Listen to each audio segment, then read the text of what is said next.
Hey there, I'm Lee Ullman here with some big news from the National Young Farmers Coalition. We're partnering with Heritage Radio Network on a special season of The Farm Report. It's all about what's happening with the Farm Bill and how it impacts farmers and eaters. I am growing diversified vegetables on land that's been in our family for 150 years. And so with the pandemic, gentrification, property values going up, we had to sell the land and we lost it. Join us as we uncover the untold stories behind this massive piece of legislation that shapes how we grow our food, what we eat, and so much more. The problems we have had, those are things that come from earlier Farm Bill and USDA policy, right? Like Earl Butts, get big or get out. You know, it's my responsibility to know not only what I'm eating, but then like how that all came to be. And realize like, wow, like this piece of legislation, all this money, like it's technically something that I support as a taxpayer. While Congress debates the next Farm Bill, this is not just an invitation to listen. It's a call to action. Be part of the conversation. Subscribe to the Farm Report on Heritage Radio Network, wherever you listen to podcasts. I want to eat something I actually enjoy, so I would just look at the ingredients and say, actually, with those ingredients, I could make something that is more to my palate. So I just kind of translated them into Ghanaian food, into what I was used to. Use the flavors that make me happy. And that way I was not miserable at all. So we ate, and the principle was at least a third of your plate, fresh vegetables, you know, whether it's vegetables that were roasted. Look, fresh vegetables, carbs, we did not hold back on the carbohydrates so long, you know, if it was rice, it was potatoes, yams, plantains. We ate and we were happy. You know, the only thing I can say we moderated was the fat. We cut out sugar and meat was controlled. So if I had a drumstick on the day, that would be, you know, I wouldn't go overboard with the meat. And in a space of 4 months, I lost 25 pounds. My mom lost 12 pounds. And, you know, her blood work was really healthy, you know, because she had diabetes, but her blood was really healthy. And I said, look at this. I mean, look, when we have fufu and light soup, we don't put oil in that at all.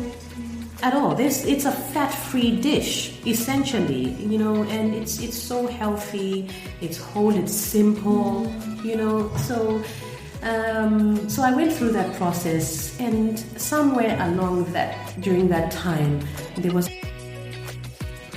Hi everyone, you're listening to Item 13 podcast, and I'm your host, Yom Tego. Every week, we'll delve into the world of African food, including chefs, curators, and bloggers. I hope you enjoy it. This week, I speak to Freda Muyambo, a food blogger and writer with expertise in African cuisine and a passion for sharing African culture through food. She often describes herself as having a Pan-African palate, having been born and raised in Botswana to Ghanaian parents and traveling extensively across Africa.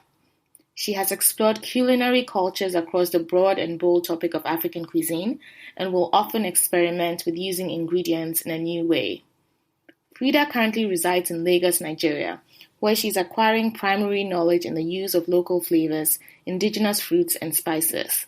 One of her greatest accomplishments has been developing a creative recipe using a local Nigerian fruit, Agbalumo, the African cherry, incorporating it into a dessert she has named Agbalumo Blondie.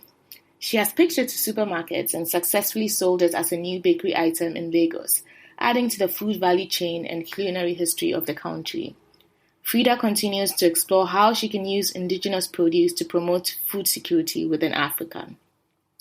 For my interview with Freda, we met in the vibrant city of Lagos, her new home base, and chatted about her adventurous cooking spirit and how her Pan-African background led her to starting My Burnt Orange. This conversation was so good, I've split this into a two-part interview.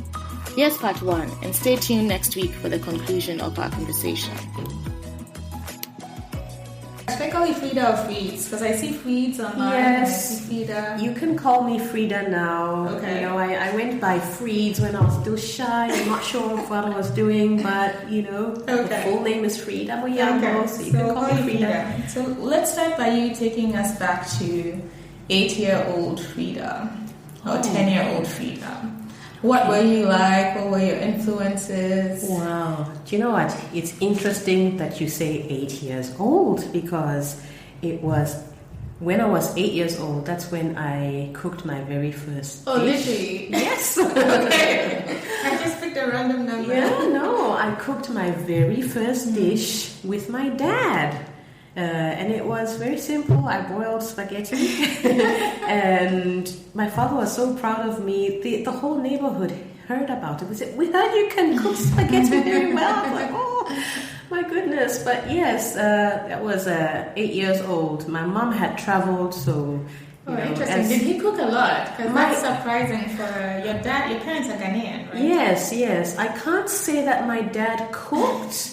But you see, my mom would have cooked loads of stews and sauces.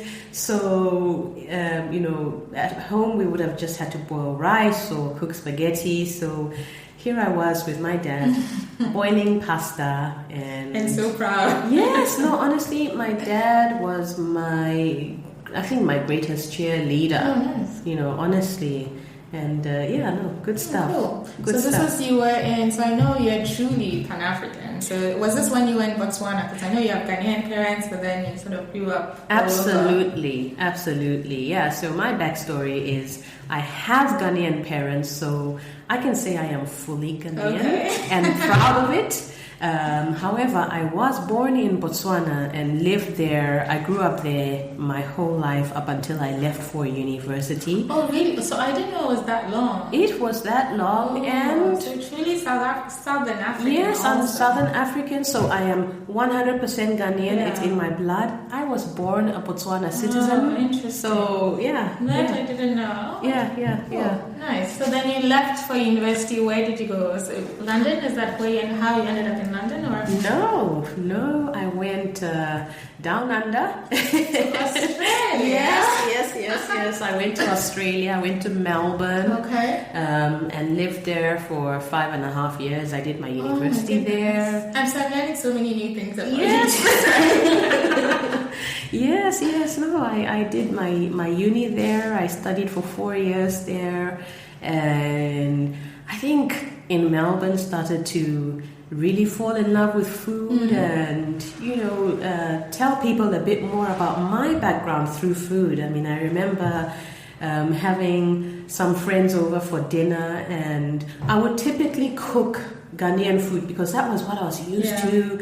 That was what I knew, and that was way back before I started exploring with all sorts of cuisines. So even when you were in Botswana, your parents were primarily cooking Ghanaian food, and you were also cooking Ghanaian food. Absolutely. You were not experimenting with more Southern African or... No, we were. In fact, I'd say at home we ate Southern African food, we ate Ghanaian food, so there isn't any Ghanaian dish that my family would eat that I don't know. Okay.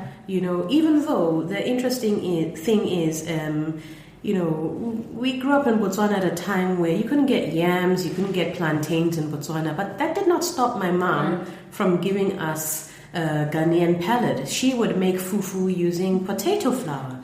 And, so I credit a lot of my inventiveness to my mom because, you improvise. Right. Just because you don't have the authentic thing doesn't mean you can't have an authentic Ghanaian meal in front of you. I should try that potato fufu. Yeah, no, you just mix the potato mash. It's like potato mash flour, and you need some cornstarch. And so that's what really pulls it together and forms that gloopiness that you get from the fufu. All right. Then from Melbourne, you went to London? Because that's how I know you. So Yes. I became a Londoner in my 20s, mid-20s. So I finished in Melbourne. I got married. I met a young lad in Melbourne, not from Australia. He's actually from Zimbabwe. See? which adds another dimension. Yes, it adds another dimension to my Pan-Africanness because I am raising Zimbabwean children. Yeah. So they are also learning to have a Zimbabwean palate as well as Ghanaian, and now living in Nigeria, they are experiencing some Nigerian foods. It's cool. It's all part of our story. Yeah. So then we moved to London. 2006. Okay. Yeah, and lived there for quite a while. It was nearly 10 years. But in London is where the story of my burnt orange really started. Because by now I had hosted a few dinner parties, so I had gained some confidence, and our thing was just having friends over for food, conversation, laughs, and we had this little quaint fireplace, so we would just eat and chill. It was so lovely. A variety of different African foods, or you were doing a mishmash of, because of your time in Melbourne, you're also in London, which is a very cosmopolitan city, yes. So trying to do a little bit of everything, if you will. I think it was a mixture of everything. I would always have something African inspired there. Jollof featured a lot because who has a dinner party without jollof? I mean, this is what I know. Right. And depending on if we had loads of Zimbabweans, it was such a treat having the traditional starch called sadza, which is cornmeal.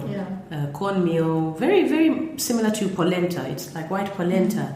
So, we'd have that, but I remember a typical spread for me would include, I'd have jollof, I'd have a salad, I would make my mom's goat kebabs, and I would make a roast chicken, it would either be, just marinated with loads of spices, salt, and, something I picked up from a friend who's my husband's cousin he would stuff the chicken with a whole lemon, put in some ginger. That was very nice. In fact, I tasted... I can smell it. Yes, I can smell it.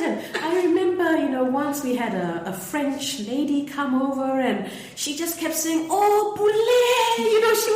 She was crazy about the aroma. It was wonderful. And actually, I tasted some chicken the other day. I can't remember where. That reminded me of that. That roast. So that I would put almost anything and everything on the table. And one of my best friends would always say, "Freda, you always went to town." So so I would have a stew, I would have goat kebab, I would have a roast chicken, and I would always have a banana bread as dessert, especially when my sister moved over to London, because she was the baker in the family. So she would do her banana bread with this cream cheese frosting. Look, it wasn't for people who needed to diet. Because it was just food, loads of food, hearty, healthy, not thinking of portion control. I mean, we were in our 20s, nobody needed that back then. Yeah, so, and that's how, and actually the reason why I say that's how my burnt orange story started was our first flat in London, where we hosted most of our dinners. The kitchen walls were this vibrant burnt orange color. So that's why the inspiration or the that name is no, I mean, it's such a vibrant color, one of my favorite colors. It's just bold, and that one of my memories I've taken away from that flat is our massive table that just about filled the entire kitchen.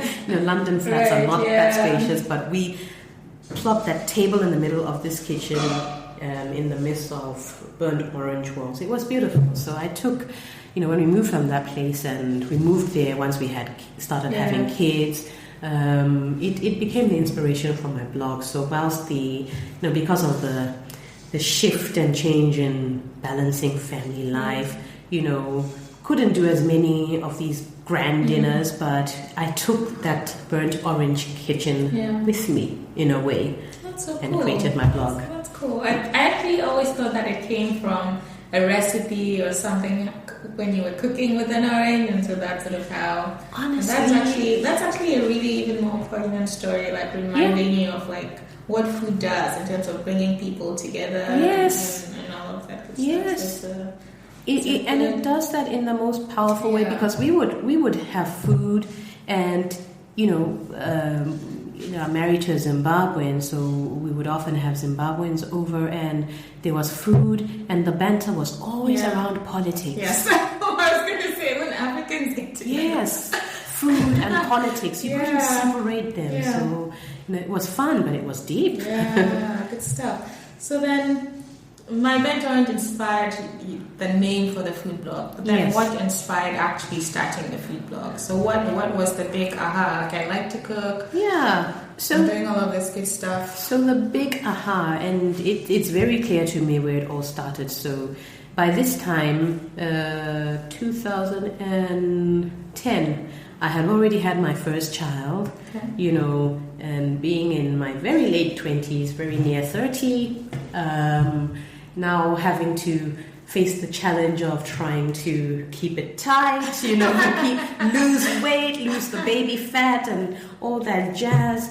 And so I think when my daughter by the time my daughter had turned 1, I had lost all the baby weight and even, got back to looking slimmer and fitter than I had done in years.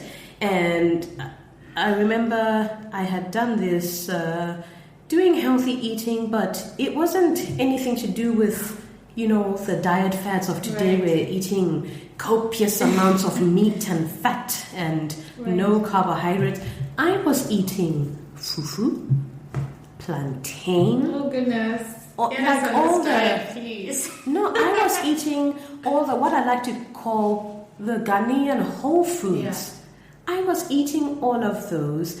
I was cooking as much as I could oil-free, or if I used oil. I mean, if I wanted an eggplant or okra stew, I would cook it, but I would measure my palm oil. So, I still had all the flavors that I wanted in there, and I would eat loads of it.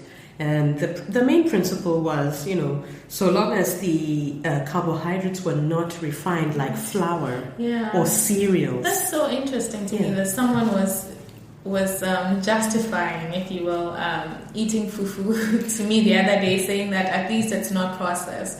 And it made me stop and think, and I was like, that's right. Like, I mean, it's all in moderation, of course, but like a lot of our foods, like you're saying, are whole foods. They are whole foods. And the problem is processed, refined foods. Yes, they are whole foods. They are what our ancestors ate. Mm-hmm. They are paleo.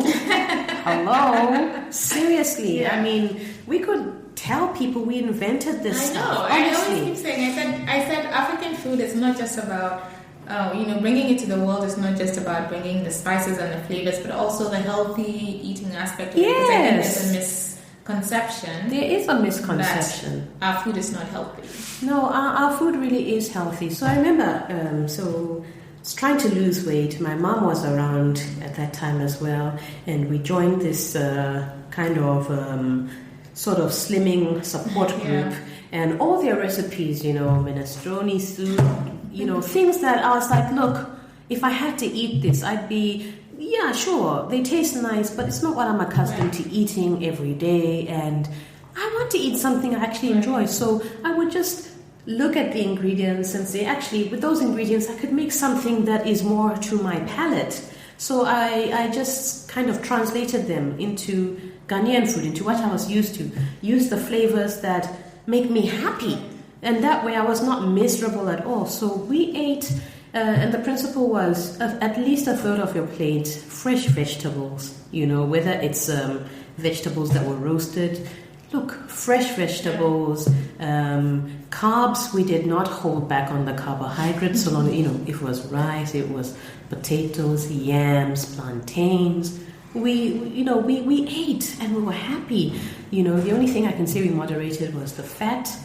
We cut out sugar, and meat was controlled. So if I had a drumstick on the day, that would be, I wouldn't go overboard with the meat. And in a space of 4 months, I lost 25 pounds.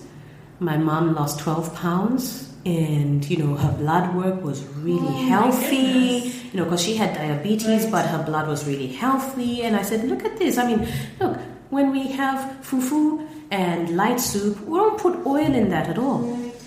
At all. It's a fat-free dish, essentially, and it's so healthy, it's whole, it's simple, so I went through that process, and somewhere during that time, there was a TV program that aired.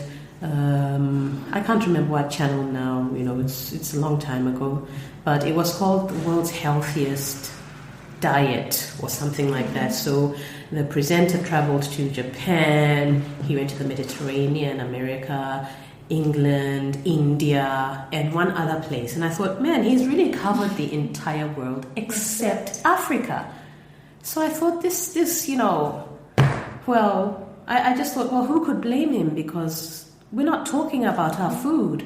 And things have changed now. It's been a few years, but back then, you couldn't find much information about African food. Nobody was singing about it. Nobody was promoting it as a healthy food or celebrating. I mean, there were people, but really, how many are we? Billions of people in the world. Literally, there's hardly anyone creating a dent or creating waves in the space of African cuisine. So I got to the end of my weight loss goals. We finished off with a trip to Ghana. I remember it was around Christmas.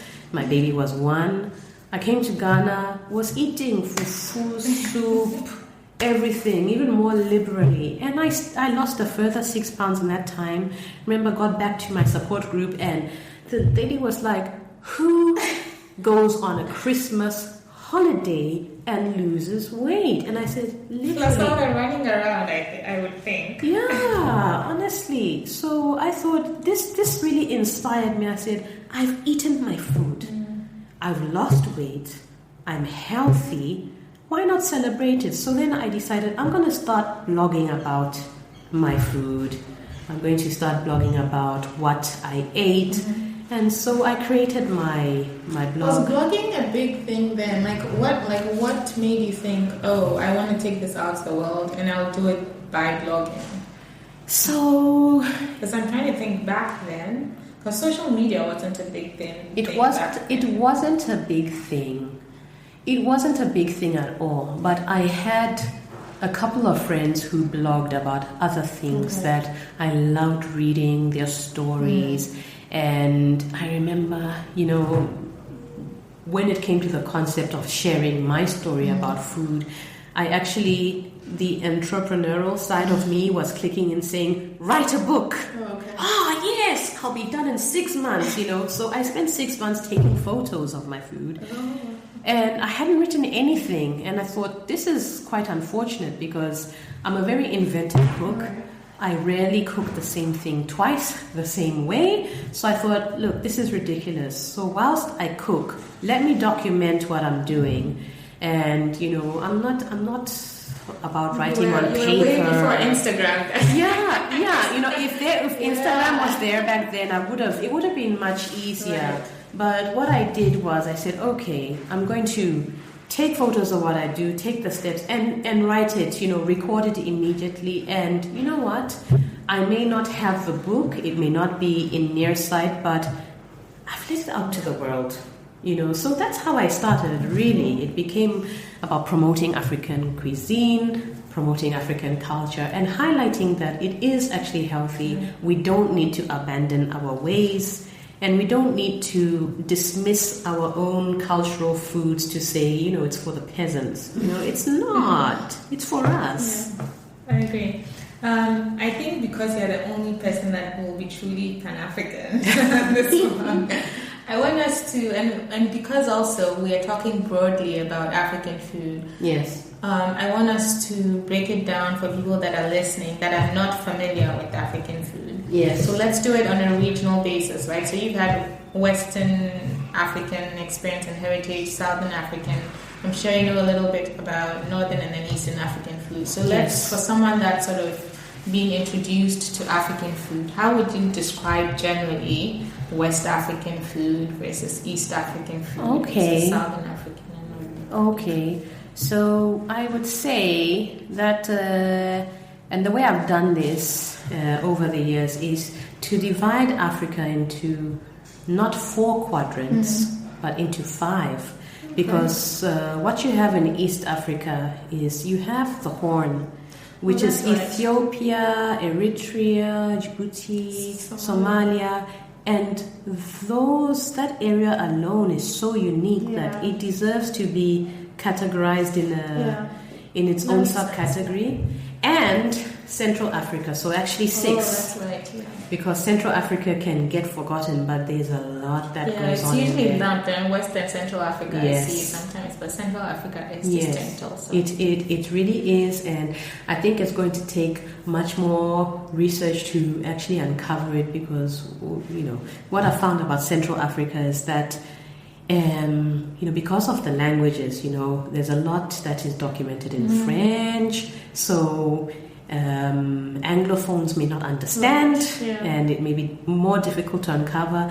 But I spoke to someone from the DRC just last week, and she said, we have more food than you have in Nigeria. And I said, that is a bold statement, and I really wonder. But just to give you an overview, if we start in West Africa, I'd say, this is a region where, even if you look at 18th century maps, you had something called the Pepper Coast.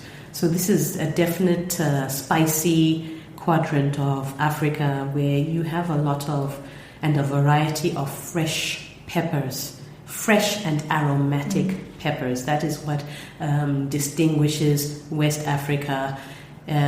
You would also have a secondary, not spice, but flavor that comes from palm oil.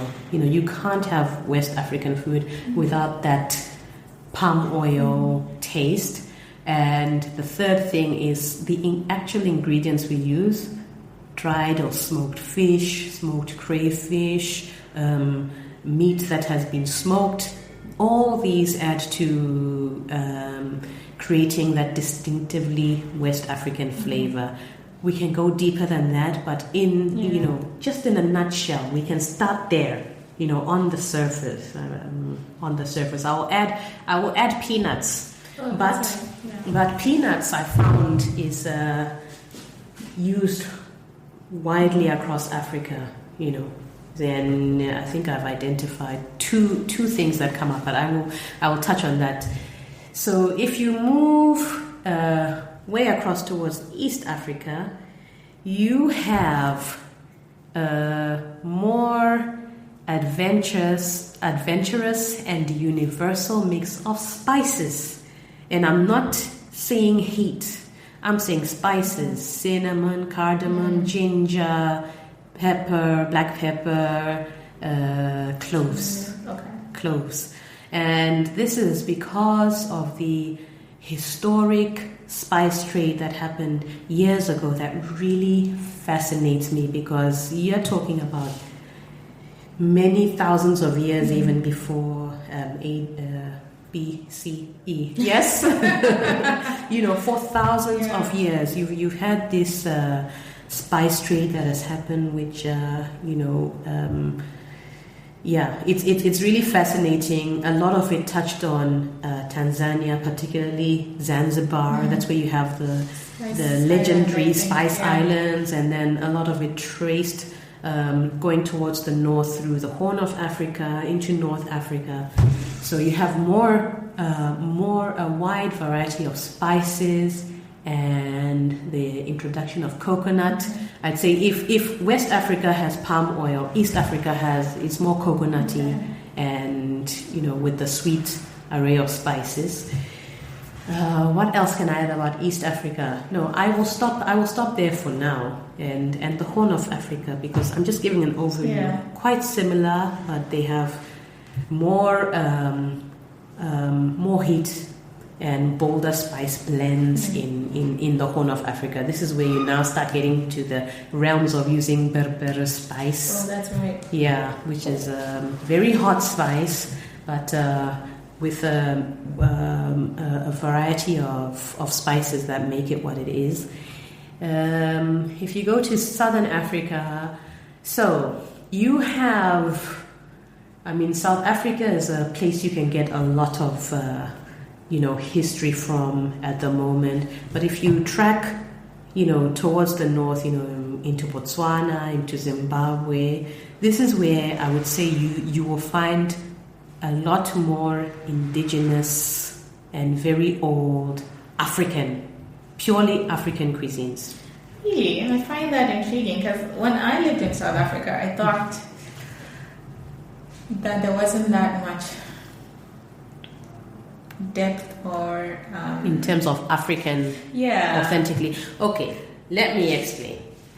Okay, now this is if you move towards Botswana, Zimbabwe, you see more of the authentically African, and just for people to know, it would typically be a staple starch, whether it is cornmeal or millet, a relish, vegetable relish, spinach or peanut leaves or pumpkin leaves, and meat. Okay, beans as well. So if you think about that, that is what is typically African. And if you go towards Central Africa, towards Malawi, it is similar, where the starch, you now get a mixture of corn and plantains, or corn and cassava. Fufu is not only West African. You will find fufu in Malawi. They don't call it fufu, but you will find it. You find it there. So these are the distinctly African foods. Now, South Africa is a melting pot of the African side, the can I say the European or Dutch, French, or what do they call those people? There's a name for the Europeans that came there, the French ones. I can't remember right now, but you have that mixture, and then you have the mixture of the laborers who were brought in through either slave trade or people who came in from Indonesia, India. And the people, especially in the Cape that we now know as the Cape Malay people, quite a mixture of different cultures. So you have a lot that, what has happened over the years is it's a melting pot of cultures, but South Africa is one where you can't say this is 100% Dutch. There are things that were inspired by that culture, but there are things that come out of South Africa that are actually 100% South African, like desserts, for instance, milk tart. It's like a custard tart, but it's a milk tart, and that is South African. You've got things like malva pudding, which is, I would say there's the use of fruit, apricots, for instance, that is a component in that food that I'd say that has come from both Dutch and the Cape Malay influence. That is South African. You've got foods like boboti, which is, again, you've got the meat, and then you've got fruit, then you've got spices. That is South African. In fact, that is a national dish. Now, where I see, the African does not get left behind. It may not look as sophisticated, but you won't have a South African braai without pap, which is your mealie meal staple. That is African. And the chakalaka, meat, and chakalaka, I would say, it may be a bold claim, but I would say from what I've seen, this is something that developed in the townships with the outside influence. The spices were introduced there, but this is something that, people who wouldn't have loads of meat in the house or just something basic on the shelves would just put together, make spice, and celebrate. Right. So this is the African contribution. So it is there. You kind of have to dig deep and appreciate what you've got. But South Africa is a melting pot. Right, that I would agree. That's the Rainbow Nation, right? Yes, it's the Rainbow Nation. And the other thing you find is that it's such a melting pot because that's where the coast is, that's where the ports are, the outside influences landed there and tracked through the land, and it got more and more, it would shift from the outside influences to indigenous once you go north towards Botswana, towards Zimbabwe. But there are some practices that I would say became a hybrid of both. Biltong, for instance, is not an invention only from the outside. The process. Let's describe biltong first to those who. Yes, what biltong is dried. Yeah, it's very much like beef jerky. It is dried meat, and this dried meat, whilst the process of drying enhances the flavor, the drying was done as a form of preservation. When you travel up in villages in Zimbabwe, it's all about preservation. So, look, I'm talking African cuisine. I can't tell you what and how they preserve meats over there, but it's something that we were doing here. Yeah. We were doing it here. So, but what you had in South Africa is the introduction of spices, coriander. There's a lot of coriander and other spices incorporated into biltong, and that's what you have. But biltong is a very, you'll go into the villages who have never interacted with outside cultures from their own, and they have biltong just as a form of preservation. Maybe not as many spices as you would find in South Africa, and this is where, particularly in Zimbabwe, you would find what South Africans would call sacrilege. You cook the biltong. You cook it. You cook it. This is what they do in Zimbabwe. You cut it up. You cook it in a like a stew. In a stew, yes, in a stew. Really? Tomatoes, the biltong, some peanut butter. Yes, South Africans would find that pretty sacrilegious. In fact, I remember my very, very, very first article that was posted by The Guardian UK was biltong stew. Oh my Lord. It was ripped to pieces, even by people from Zimbabwe who don't really know their history and culture. It's like this is something that they do in the rural areas. They cook their dried meat, because the dried meat is not dried meat for dried meat's sake. It's not a luxury. It's a necessity. You are doing it to preserve the meat. So there's so much that I know. goes I was on. going to I'm just listening to you, so fascinated by how much you know. Like, how did you find out about all this? I mean, part of it is you being partly West African, married to Zimbabwe, and having lived in Botswana. Yeah. Then also knowing quite well, actually, all the influences and the history behind it all. Yeah, it takes a lot of research. The thing about food is that I love cooking, but it's not just cooking. I always say to people that somebody's food is going to tell you who they are, because if you trace back historically, food tells a story. I feel like it kind of provides information that narrows a gap. Is that right? Yeah, it can fill in gaps. In my mind, it provides answers to different things. I mean, if you look at West and Central Africa and Brazil, there are foods that are almost exactly the same. Like some are even called the same name. Like for instance, Nigerian akara and Brazilian acarajé. It's a bean. It's a bean donut or a fried bean ball. I mean, they serve it slightly differently, but essentially it is the same thing. Or if you look towards Central Africa, Angola, those sort of areas where you have gombo, which is your okra stew.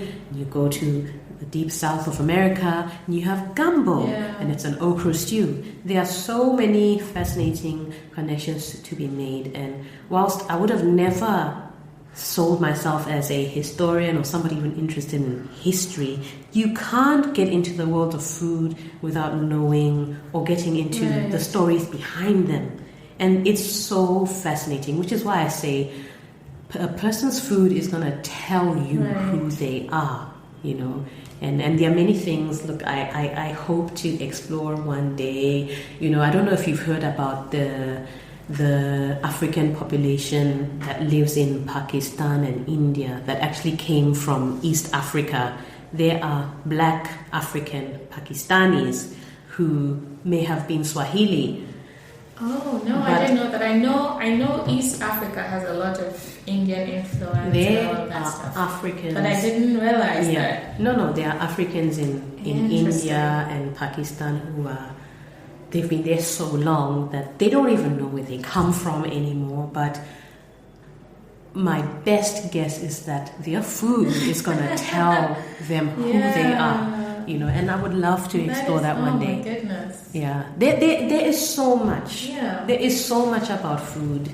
There is so much about, not just history. When you look at the topic of food, you study indigenous ingredients, because African food is not just the recipes, it is the actual food, things that are indigenously African, the fruits that you only find here. Right.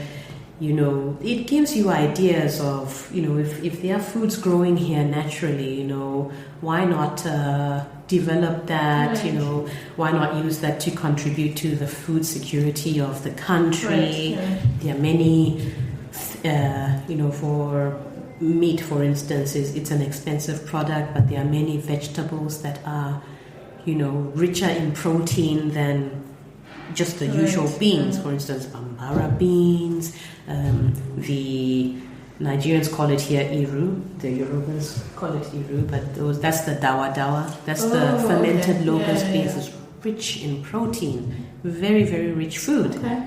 Very, very protein-rich plant-based food. I mean, there's so much. So much, it sounds like. So this is where I would typically take a break, but I wouldn't call this a break now. This will be part one, because I've just learned so much. We've only done Southern Africa. Yes, I feel like I've learned so much, and so what I think we'll end up doing is doing 2 episodes with you, where we'll post the first half one week and the second half the other week, because there's so much we still need to talk about. Your food experience in Lagos, your recipe development, the work you've done with brands. Really want to be able to touch on that. So we'll take, I wouldn't call this a break, we'll end here for this week. And then we'll come back next week, which is unusual. The podcast is every 2 weeks, but I think we'll post the second half of this interview next week so that people can hear the second half of your story, because I think this is, even I sitting here just in awe. I've learned so much more than I expected to today. So, and then maybe, who knows, we might come back and do specific regions in depth again. This is really insightful, so much to learn. Let's stop here now and then continue in a little bit. Okay. Hey guys, thanks for listening to Item 13, an Essence 13 production. If you like the show, please subscribe, rate and review us on iTunes. To keep up to date on news and events from Essence 13, please follow us on Instagram, Facebook and Twitter. Essence and the number 13. Thank you.